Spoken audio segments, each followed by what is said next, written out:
Hello বন্ধুরা, আমাদের দীঘা যাওয়ার একটা ছোট ব্লগ ভিডিও তোমাদের সামনে নিয়ে এসে হাজির করেছি। দেখো, আমরা ডানকুনি স্টেশনে বেরিয়ে বসে আছি। ভোর 3:30-টের সময় আমরা টোটো ধরে এসেছি। এখন প্রায় 4:10 বাজে ঘড়িতে, 4:30-টের সময় ট্রেন আছে।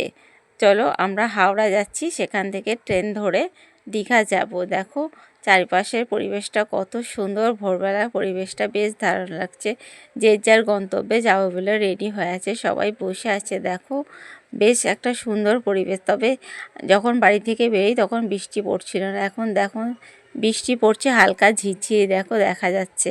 তবে মনে মনে চাইছিলাম বৃষ্টি যেন থেমে যায়, কারণ বাইরে বেরিয়ে বৃষ্টি হলে সত্যি মোটেই ভালো লাগে না, তাই না? দেখো আমরা এখনও ওয়েট করছি ট্রেনের জন্য, এখনও আসেনি ট্রেন এলে উঠবো, উঠে আমরা হাওড়া যাব। চলো, সবাই ওয়েট করছে যে যার গন্তব্যে যাওয়ার জন্য।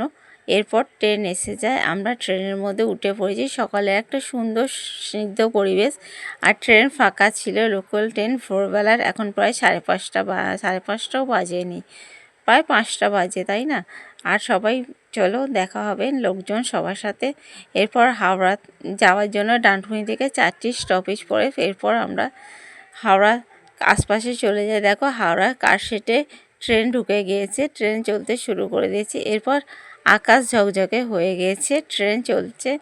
দেখো পরিবেশ সুন্দর, একটা মনোরম পরিবেশ হয়ে গেছে, বেশ ঠান্ডা ঠান্ডা পরিবেশ, বেশ ভালো লাগছিল।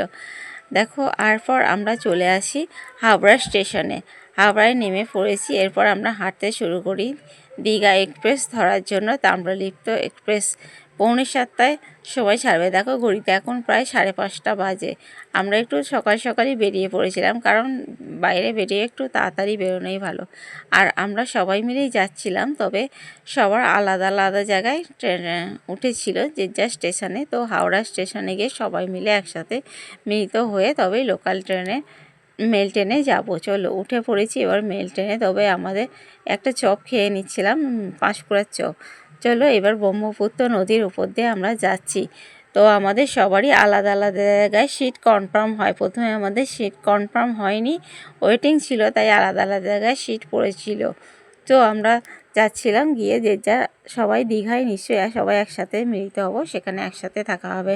আর ট্রেনের মধ্যে বিভিন্ন রকম জিনিসপত্র উঠছিল। দেখো দেখো চা, কফি, এরপর মাঠঘাট, সুন্দর পরিবেশ দেখতে দেখতে বেশ চলে যাচ্ছিলাম, বেশ ভালো লাগছে। আর ট্রেনটা তোমাদের সাথে একটু শেয়ার করছি। দেখো চেয়ার কার ট্রেন, দিনের বেলার ট্রেন, সবাই বসে আছে। দেখো লোকজন ভর্তি, আর অনেকেই সব বাইরে উঠে দাঁড়িয়ে আছে। আর প্রায় শেষের দিকেই আমরা চলে এসেছি দীঘার আশপাশে, যে যার মতো উঠে পড়ছে, বসছে, অনেক লোক নেমেও গিয়েছে। চলো, আর দেখো এখানে বিভিন্ন রকম জিনিসপত্র উঠছিল, খাবার দাবার, টিফিন, ব্রেকফাস্ট সব রকমই উঠছিল। আমরা হালকা কিছু খেয়েছিলাম, বিশেষ কিছু খাইনি।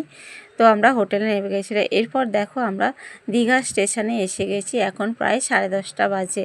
দেখো আমি যেদিকে হেঁটে যাচ্ছি তার উল্টো দিকেই হয়েছে জগন্নাথ মন্দির, আর স্টেশনের পাশেই হয়েছে জগন্নাথ মন্দির। এরপর আমরা স্টেশন থেকে নেমে বাইরে বেরিয়ে যাচ্ছি, হোটেল খুঁজতে হবে। ভিডিওটা কেমন লাগলো অবশ্যই কমেন্ট করে জানিও। এরপর পরবর্তী ভিডিও দেখার জন্য অবশ্যই চোখ রাখতে হবে।